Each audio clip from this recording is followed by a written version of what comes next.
Assalamualaikum warahmatullahi wabarakatuh. Good afternoon everyone. Me Rozi Hanafiah and my friends Veronica Sintabela and Muhammad Mahfud will deliver our material about assessing speaking. So, there are several points that must to be considered, like micro and macro skills of speaking, intensive speaking, responsive speaking, interactive speaking, and extensive speaking. Okay. The first, micro and macro skills of speaking. The micro skills refers to producing the smaller chunks of language such as phonemes, morphemes, words, collocation, and phrasal units. And the second, the macro skills imply the speakers focus on the larger element, fluency, discourse function, style, cohesion, nonverbal communication, and strategic option. List of speaking micro and macro skills enumerated the various components of speaking that make up criteria for assessment. A list of speaking skills can be drawn up based on its purpose. To serve taxonomy of skills from which you select one or several that will become the objectives of an assessment test. So, keterampilan mikro mengacu pada menghasilkan potongan bahasa yang lebih kecil seperti fonem, morfem, kata, kolokasi, dan unit frasa. Kemudian keterampilan makro menyiratkan fokus pembicara pada elemen yang lebih besar, kefasihan, wacana, fungsi, gaya, kohesi, komunikasi nonverbal, dan pilihan strategis. Jadi daftar keterampilan berbicara mikro dan makro menyebutkan berbagai komponen berbicara yang membentuk kriteria penilaian. Daftar keterampilan berbicara dapat disusun berdasarkan tujuannya. Jadi, ini keterampilan mikro dan makro berjumlah sekitar 16 tujuan berbeda untuk dinilai dalam pembicaraan. Oke. Keterampilan mikro dan makro berjumlah sekitar 16 tujuan berbeda untuk dinilai dalam speaking atau pembicaraan ya. Jadi di sini itu yang pertama keterampilan mikro. Yang pertama menghasilkan perbedaan antara fonem bahasa Inggris dan varian allofonik. Yang kedua menghasilkan potongan bahasa dengan panjang yang berbeda. Yang ketiga menghasilkan pola stres bahasa Inggris. Yang keempat menghasilkan bentuk kata dan frase yang dikurangi. Yang kelima gunakan jumlah unit leksikal atau kata yang memadai untuk mencapai tujuan pragmatis seperti itu. Yang keenam menghasilkan ucapan yang fasih pada tingkat penyampaian yang berbeda. Dan yang ketujuh, pantau produksi lisan seseorang dan gunakan berbagai perangkat strategis. Yang delapan, gunakan kelas dan sistem tata bahasa. Yang sembilan, pidato yang dihasilkan dalam konstituen alami. Yang sepuluh, mengekspresikan makna tertentu dalam bentuk tata bahasa yang berbeda. Yang sebelas, gunakan perangkat kohesif dalam wacana lisan. Baiklah, dan macro skills. Di sini macro skill ada 5 poin ya. Yang pertama, menyelesaikan fungsi komunikatif dengan tepat sesuai dengan situasi, peserta, dan tujuan. Yang kedua, gunakan gaya yang sesuai, register, implikator, redundansi, pragmatis, konvensi, dan fitur sosiolinguistik lainnya dalam percakapan tatap muka. Yang 14, yang ketiga, sampaikan tautan dan koneksi antara acara dan komunikasi. Dan yang ke-15 atau yang keempat nih, sampaikan fitur wajah, kinesik, bahasa tubuh, dan yang lain sebagainya. Yang terakhir, kembangkan dan gunakan serangkaian strategi berbicara. Itu. Oke, yang ketiga, consideration 3 important issues as you set out to design test. The first, no speaking test is capable of isolating the single skill of oral production. Maksudnya di sini tidak ada tugas berbicara yang mampu mengisolasi keterampilan tunggal produksi lisan. Baiklah, yang kedua, make sure your elicitation prompt achieves its aims as closely as possible. Ya, jadi pastikan dorongan elisitasi Anda mencapai tujuannya sedekat mungkin. Ya. Kemudian yang ketiga itu, it is important to carefully specify scoring procedures for a response so that the ultimately you achieve as high reliability index as possible. Jadi penting untuk secara hati-hati menentukan prosedur penilaian untuk suatu respons, sehingga pada akhirnya kita mencapai indeks keandalan setinggi mungkin, seperti itu. Selanjutnya designing assessment test intensive speaking. Jadi dalam intensive speaking ini peserta tes diminta untuk menghasilkan wacana singkat tidak lebih dari 1 kalimat, di mana mereka menunjukkan kemampuan linguistik pada tingkat bahasa tertentu. Yang pertama di sini itu ada tugas tanggapan terarah atau directed response test. In this type of the test administrator elicits a particular grammatical form or transformation a sentence.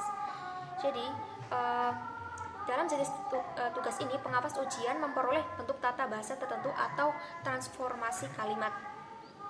Tugas seperti itu jelas mekanis dan tidak komunikatif, tetapi mereka membutuhkan pemrosesan makna yang minimal untuk menghasilkan keluaran tata bahasa yang benar. Seperti itu. Contohnya bisa dilihat ya di PPT ini ada. Yang kedua, di sini ada read aloud test. Jenis dari yang intensive speaking tadi ada read aloud test atau membaca lantang, membaca dengan keras. This technique is easily administered by selecting a passage that incorporates test speech and by recording the test taker's output. The scoring is relatively easy because all of the test taker oral portion is controlled. The scoring scale for this passage provides a 4-point scale for pronunciation and fluency. Jadi di sini itu skala penilaian untuk bagian ini memberikan skala 4 poin untuk pengucapan dan kefasihan, seperti itu. Underhill suggested some variations on the test of simply reading a short passage. The first is reading a script dialogue with someone else reading the other parts, and then reading sentences containing minimal pairs for it. For example, ya di situ ada contohnya, try not to hit the pen so much. Try doctor gave me a pill, table or chart.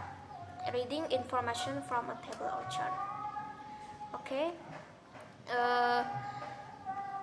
Jadi di sini itu keuntungan praktis yang bisa didapatkan dari teknik ini itu bisa dilihat dari keluaran yang dapat diprediksi, kepraktisan, keandalan dalam penilaian.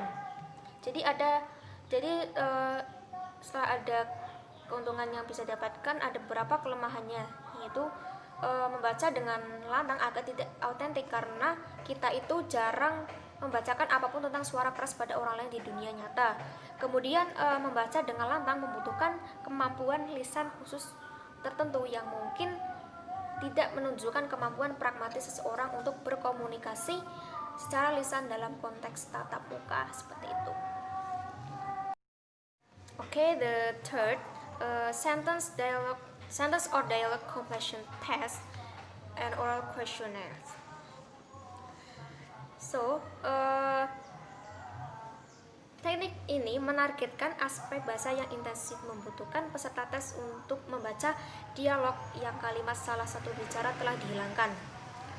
Peserta tes pertama-tama diberi waktu untuk membaca dialog untuk mendapatkan intinya dan memikirkan baris-baris yang dapat untuk diisi. The advantage of using this technique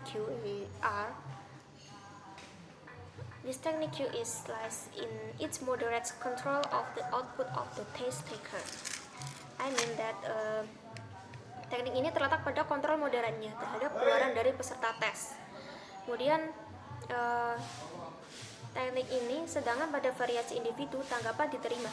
Teknik rekaman menjadi kemampuan pelajar untuk membedakan ekspektasi dalam percakapan dan menghasilkan sosiolinguistik yang benar, seperti itu. Baiklah, selanjutnya di sini ada disadvantage atau kekurangannya. Jadi this technique is reliant on literacy and ability to transfer easily from written to spoken English. So, teknik ini mengandalkan literasi dan kemampuannya untuk mentransfer dengan mudah dari bahasa Inggris tertulis ke lisan. Kerugian lainnya, adalah sifat yang dibuat-buat dan tidak otentik dari tugas ini, ya seperti itu. Baiklah, yang keempat ini ada, tadi kan sampai ketiga ya, jadi yang keempat ini ada picture cue test. One of the more popular ways to elicit oral language performance on intensive levels is a picture cue stimulus that requires a description from the test taker. Pictures may be very simple, designed to elicit a word or phrase, somewhat more elaborate and busy, or composed of a series that tells a story or incident. Oke, jadi ini itu salah satu cara yang lebih populer untuk memperoleh kinerja bahasa lisan yang pada tingkat intensif adalah stimulus dengan isyarat gambar yang memerlukan deskripsi dari peserta tes. Gambar mungkin sangat sederhana, dirancang untuk mendapatkan kata frasa yang lebih rumit seperti itu. Okay, the next slide we can see.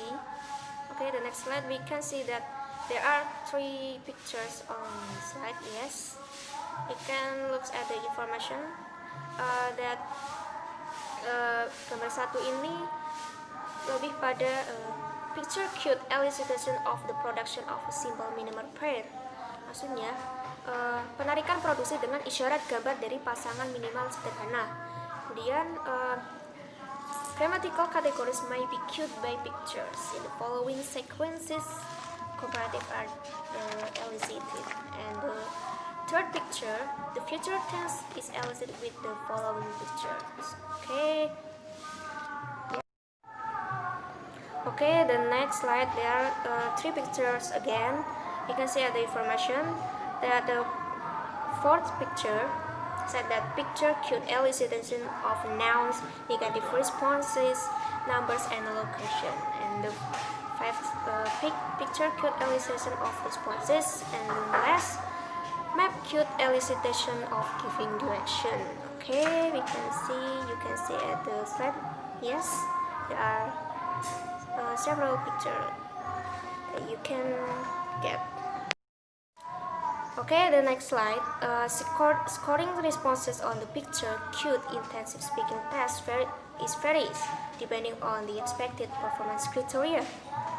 The test above that asks just for the one word or simple sentence response can be evaluated simply as correct or incorrect. The categories grammar, vocabulary, comprehension, fluency, pronunciation tests, accomplishing the objective of the elicited text, and each category may be scored separately, with an additional composite score and attempts to synthesize overall performance. Okay. Next is, or the last, the technique of intensive speaking to design a test is translation of limited stretch of discourse, or we can say that this is terjemahan dari perbincangan yang terbatas. Terjemahan adalah perangkat komunikatif yang bermakna dalam konteks di mana pengguna bahasa Inggris dipanggil untuk menjadi penerjemah. Terjemahan adalah strategi komunikatif yang terbukti baik untuk pelajar bahasa kedua seperti itu. Unggulan dari teknik ini terletak pada penguasaannya terhadap hasil test taker yang tentu saja berarti penilaian lebih mudah ditentukan. Ya, oke, that's all for me. Thank you. Wassalamualaikum warahmatullahi wabarakatuh. In the next design assessment text of responsive speaking. Question and answer. Question and answer text can consist of 1 or 2 questions from an interviewer, or they can make up a portion of a whole battery of questions and prompts in the oral interview. They can vary from simple questions like that is the call in English to complex questions like that are the step government will take if any the step that right development is to tropical countries. Jadi pada question and answer ini terdiri dari 2 atau 1 pertanyaan dari pewawancara. Mereka membuat sebagian dari keseluruhan pertanyaan dan menunjukkan dalam wawancara lisan. Mereka bisa sangat bertanya secara sederhana seperti apa itu bahasa Inggris, dan terus dikomplikkan lagi seperti apa langkah yang harus diambil pemerintah jika ada untuk melindungi laju preferensial di negara tropis. The next question of intensive in this purpose is display a question intended to elicit a predetermined correct response. We have already looked at some this type of question in the preference section. Question at the responsive level trying to generate referential question is in which the test taker is given the opportunity to process meaning language purpose response. Pertanyaan pertama intensif dalam tujuannya yaitu pertanyaan tampilan yang dimaksud untuk memperoleh jawaban yang benar telah ditentukan sebelumnya. Kami telah melihat beberapa jenis pertanyaan ini di sebagian sebelumnya. Pertanyaan pada tingkat responsif cenderung menjadi pertanyaan referensial asli di mana peserta tes diberi lebih banyak kesempatan untuk menghasilkan bahasa yang bermakna sebagai tanggapan.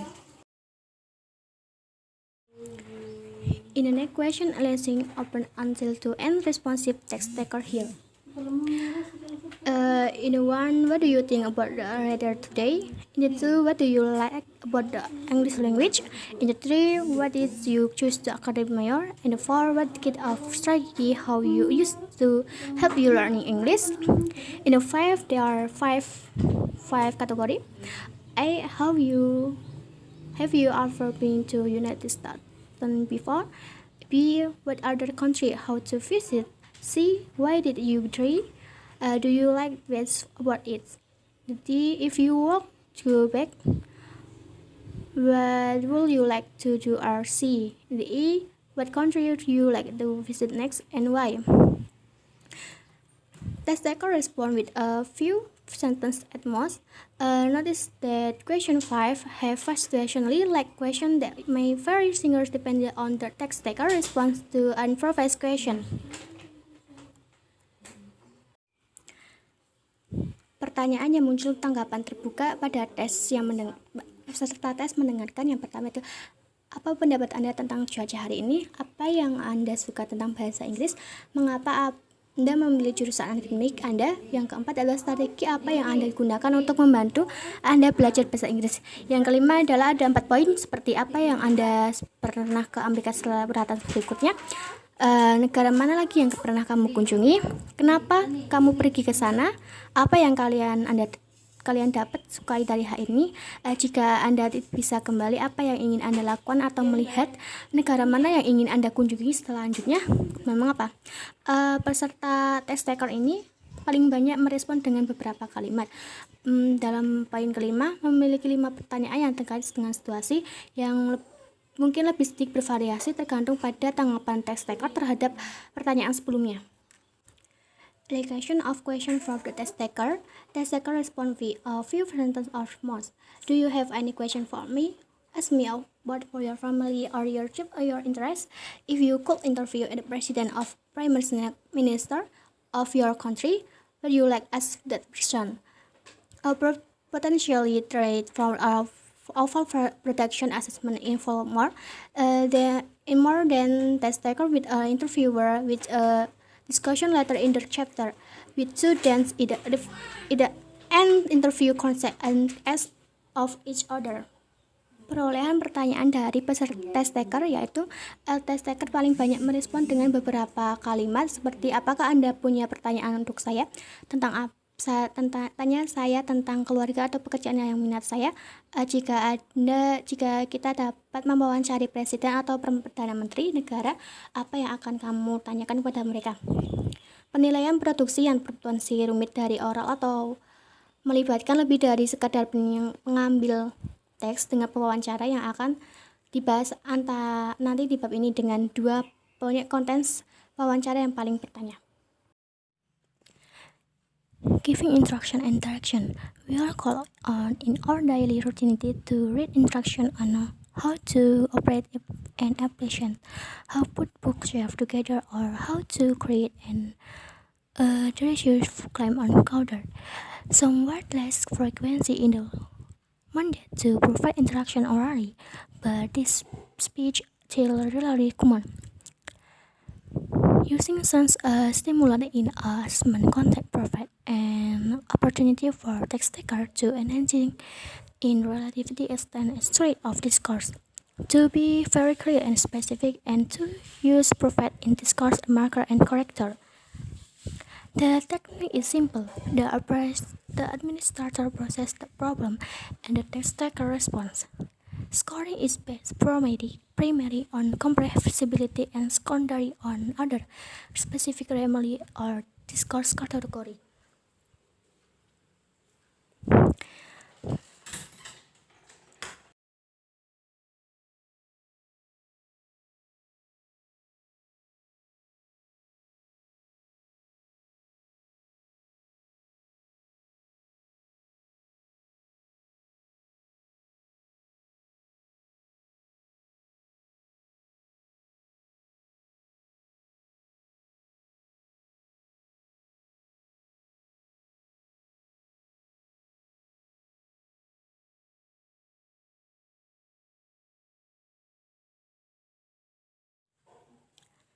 Memberikan instruksi dan arahan.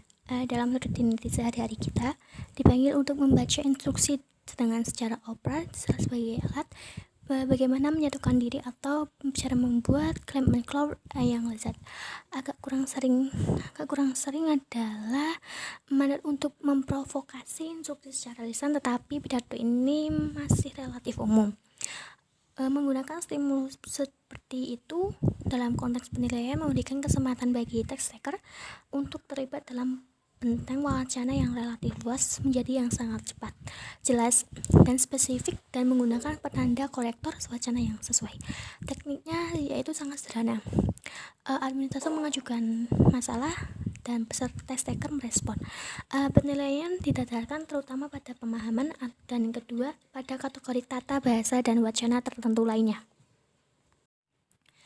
Jadi slide yang ini adalah saya akan menjelaskan beberapa tujuan untuk membuat tugas seperti itu. Yang pertama adalah mengurus ujian, perlu berhati-hati terhadap test taker yang mengetahui dan mempersiapkan barang-barang semacam itu sebelumnya agar mereka tidak begitu mengulang serangkaian kalimat yang dihafalkan.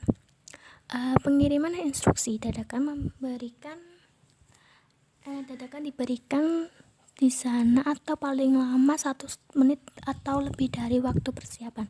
Selain itu, pilihan topik harus cukup familiar sehingga kita tidak menguji pengetahuan umum tetapi kompetensi linguistik. Oleh karena itu, topik di luar skema konten atau test taker tidak disarankan. Akhirnya, tugas tersebut harus mengharuskan test taker untuk menghasilkan setidaknya 5-6 kalimat untuk memenuhi tujuan secara memadai. Tugas ini bisa didesain menjadi lebih kompleks sehingga masuk dalam kategori berbicara ekstensif. Jika tujuan kita adalah membuat tanggapan tapi singkat dan sederhana, maka pastikan arahan kita tidak membawa text taker ke jalur kerumitan yang belum siap dia hadapi. Next, paraphrasing. Another type of assessment text that can be category of responsive acts. The text taker to read or hear a limited number of sentences and product preparation of the sentence. Paraphrasing jenis lain dari tugas penilaian dapat dikategorikan sebagai responsif, meminta peserta test taker untuk membaca atau mendengarkan sejumlah kalimat dan menghasilkan parafrase kalimat. Berikut contoh paraphrasing di dalam story. Nah, a more authentic content of paraphrase is orally responsive and orally realizing as messages. In the example below, the text taker must relay information from a telephone cell to an office challenge named Jeff. Konten yang lebih otentik untuk para pressing adalah menerima dan menyampaikan pesan secara lisan. Dalam contoh di atas, test taker harus menyampaikan informasi dari panggilan telepon ke rekan kantor bernama Jeff.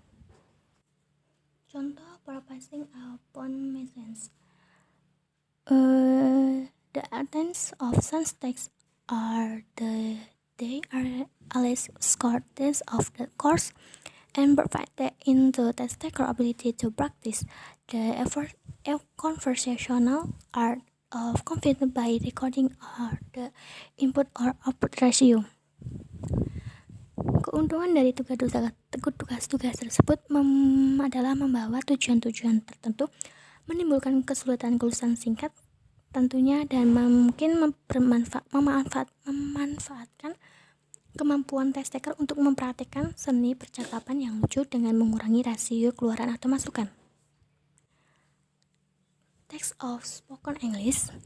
Somewhere standing responsive interaction and extensive speaking test and other popular commercial or production assessment.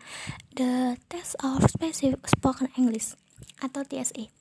The TSA in a 20 minutes audio pens test or overall language ability, whether academic or professional environment. TSA scores are used by many North American institutions of higher education to select international teaching assessment. The scores are also used for selection and career health professionals such as physicians, nurse, pharmacians, psychology therapy, and vegetarians. TSA di suatu tempat yang mencakup tujuan berbicara yang merespon, interaksi dan ekstensif, penilaian produk lisan komersial populer lainnya, tes bahasa Inggris lisan. TSA adalah tes audio 20 menit atau kemampuan bahasa oral tanpa lingkungan akademik dan profesional. Skor TSA digunakan oleh banyak instansi pendidikan tinggi di Amerika Utara untuk memiliki izin pengajar internasional. Skor tersebut juga digunakan untuk memilih dan mensertifikasi profesional kesehatan seperti dokter, perawat, apotek, terapi fisik, dan vegetarian. The tests on the TSA are designed to elicit oral production in various discourse categories rather than in the select phonological, grammatical, or lexical target. The full content specification for the TSA represents the course and paradigmatic content accent in the its own administration. Tugas-tugas TSA dirancang untuk memperoleh produk lisan dalam berbagai kategori wacana daripada dalam target fonologikal, gramatikal, dan leksikal tertentu. Spesifikasi konten berikut untuk TSA mewakili wacana dan konteks praktik yang dinilai di setiap administrasi.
I will explain about interactive speaking.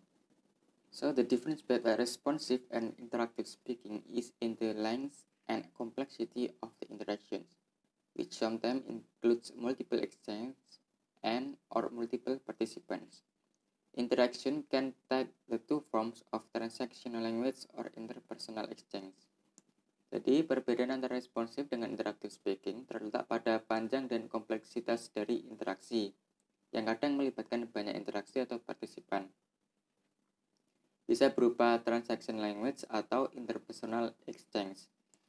The oral production assessment include tasks that involve relatively long stretch of interactive discourse, like interviews role plays, discussion, and games.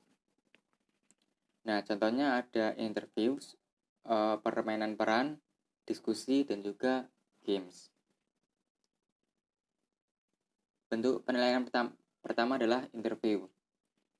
When oral production assessment is mentioned, the first thing that comes to mind is an oral interview. A test administrator and a test taker sit down in a direct face-to-face exchange and proceed through a protocol of questions and directives. Nah, salah satu penilaian speaking adalah dengan cara interview. Nah, seperti yang interview yang kita tahu pada umumnya ya. Interviews provide students with chance to use what they have learned in an authentic situation. They give students to chance to engage in meaningful dialogue. Nah, interview ini memungkinkan murid, siswa untuk bisa belajar di dalam situasi yang asli.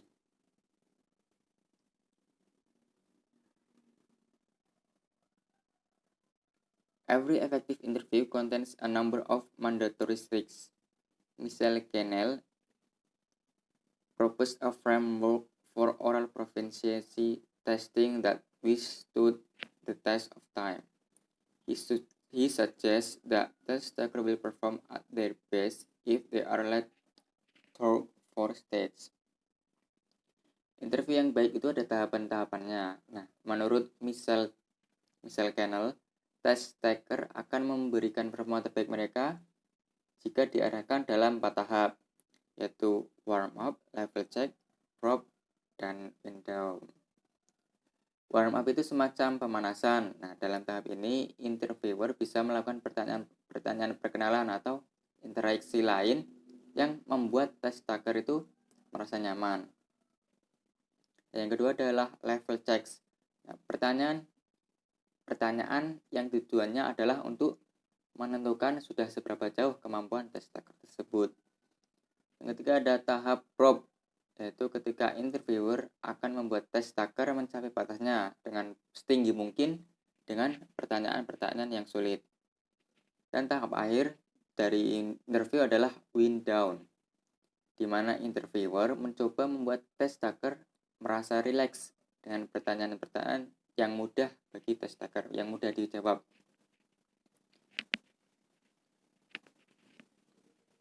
The next is role play. Role playing is a popular pedagogical activity in communicative language teaching classes. Within constraints set for big guidelines, it frees students to be somewhat creative in their linguistic output. Role play opens some windows of opportunity for test takers to use discourse that might otherwise be difficult to elicit. Role-playing provides students with a chance to have fun with English language. Moreover, it provides students with mock situations that mimic real-world situations.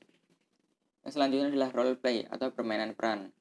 Role-play ini memungkinkan murid untuk bersenang-senang dengan bahasa Inggris. Selain itu juga bisa membuat mereka menirukan situasi yang sebenarnya. Nah, contoh dari role-play ini adalah dengan mengajukan instruksi seperti pretend that you are a tourist asking me for directions. Nah, jadi nanti murid berperan sebagai turis yang menanyakan jalan atau bisa dengan instruksi-instruksi lain. And then is discussion and conversations. Discussion and conversation with and among students are difficult to specify and even more difficult to score. But as informal techniques to assess learners, they offer a level of authenticity and spontaneity that other assessment techniques might not provide. Nah, diskusi ini memang sulit untuk dispesifikkan dan bahkan untuk dinilai, tapi sebagai teknik informal, diskusi menawarkan tingkat keaslian dan spontanitas yang mungkin tidak disediakan oleh teknik penilaian yang lainnya.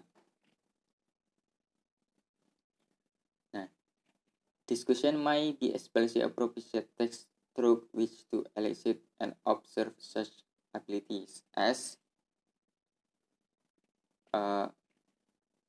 Nah, tapi diskusi mungkin akan cocok untuk menilai kemampuan-kemampuan seperti yang ada pada PowerPoint saat ini. Like as topic nomination, maintenance and termination, attention getting, interruption, floor holding, control, clarifying, questioning, purposing, dan lain sebagainya. The last in interactive speaking is games. Games are usually the easiest way to get students engaged in learning English. One type of interactive game assessment is information gap grids. In this game, students interview each other in English to determine the answers to various questions. Nah, permainan ini biasanya merupakan cara termudah untuk membuat siswa terlibat dalam pembelajaran bahasa Inggris. Nah, salah satu jenis penilaian permainan interaktif adalah information gap grid. Dalam permainan ini, siswa saling mewawancarai dalam bahasa Inggris untuk menentukan jawaban dari berbagai pertanyaan. Games as assessments, the key is to specify a set of criteria and a reasonable, practical, and reliable scoring method. Nah, dalam melakukan game sebagai penilaian, kuncinya adalah menentukan serangkaian kriteria dan metode penilaian yang cukup praktis dan dapat diandalkan. Dan lagi is extensive speaking. Extensive speaking tasks involve complex, relatively length stretches of discourse. There are frequently variations on monologues, usually with minimal verbal interaction.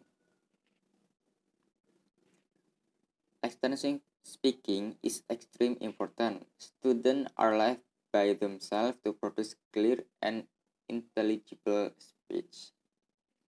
Nah, yang selanjutnya adalah kita membahas tentang extensive speaking assessment. Nah, extensive speaking assessment ini relatif lebih kompleks dan panjang, berupa monolog dan minim interaksi.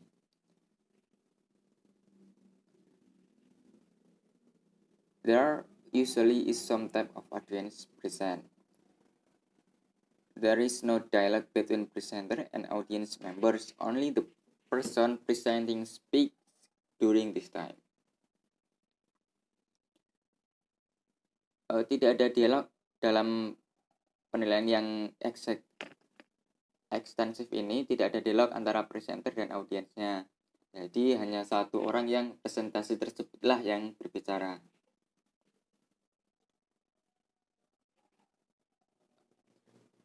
First method in extensive speaking is oral presentations. Oral presentation will not be uncommon to be called on to present a report, a paper, a marketing plan, sales idea, design of a project, etc. Oral presentation gives students a chance to use what they have learned in English class, by culminating everything into one strong and concise presentation. Bentuk extensive speaking yang pertama adalah oral presentation. Nah, tak jarang disebut sebagai penyampaian laporan, jurnal rencana marketing, dan lain-lain. Nah, oral presentation ini memberi siswa kesempatan untuk merangkum semuanya yang telah mereka pelajari di kelas bahasa Inggris dalam sebuah presentasi yang kuat dan ringkas.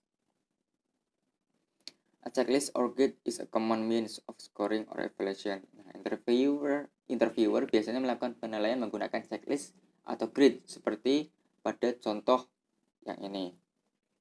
Nah, ini contohnya dalam melakukan penilaian secara dalam bentuk oral presentations.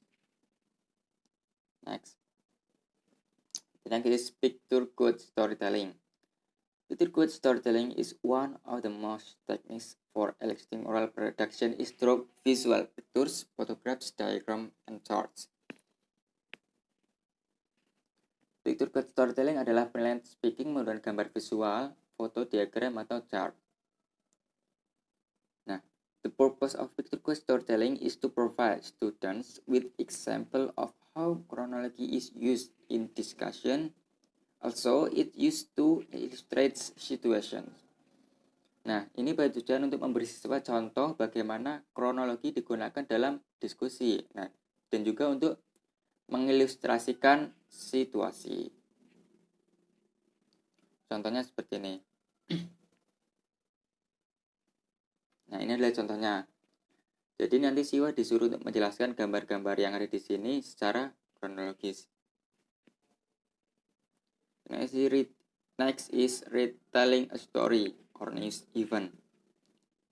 This is type of task in which test taker hear or read a story or news event that they are asked to retell.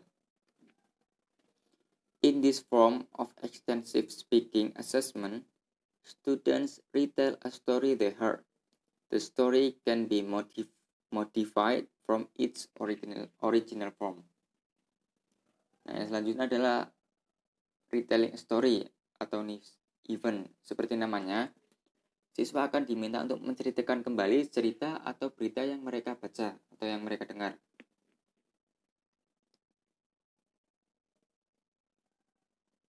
We have already looked at this elicitation device for intensive tasks, but at this level we consider a picture or a series of pictures as a stimulus for a longer story or description. Nah, kita mungkin telah melihat bentuk penilaian ini di bagian intensif, tapi pada level ini kita mempertimbangkan gambar untuk menstimulus cerita atau deskripsi yang lebih panjang. Jadi kita menggunakan gambar atau serangkaian gambar. Nah, if we're eliciting specific grammatical or discourse features, you may add to the direction like tell the picture that this picture described using the past tense of verb. Nah, kalau kita ingin mau menilai secara spesifik, misalnya secara grammar, nah kita dapat menambahkan arahan-arahan khusus seperti dalam contoh yang tadi saya sebutkan. The next is translations. Translation of word, phrase, or short sentence was mentioned under the category of intensive speaking. Here, the longer texts are present for the task takers to read in native language and translate into English. Those texts could come in many forms, like dialogue, direction, or how to find something on map, and other genre.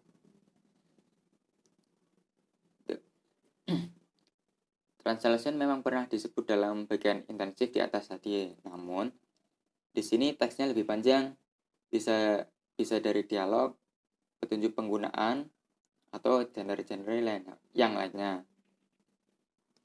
And the advantage of translation is the control of the content, vocabulary, and to some extent the grammatical and discourse feature. The disadvantage is that translation of longer text can create some difficulties for some individuals. Nah, keuntungan dari translation adalah kontrol konten, kosakata, dan sampai batas tertentu fitur bisa dalam hal tata bahasa dan wacana. Kemudian kerugiannya adalah untuk teks translasi yang lebih panjang itu bisa menyulitkan beberapa individu yang kurang kemampuannya. Okay, that's all presentation from group 4. Thank you.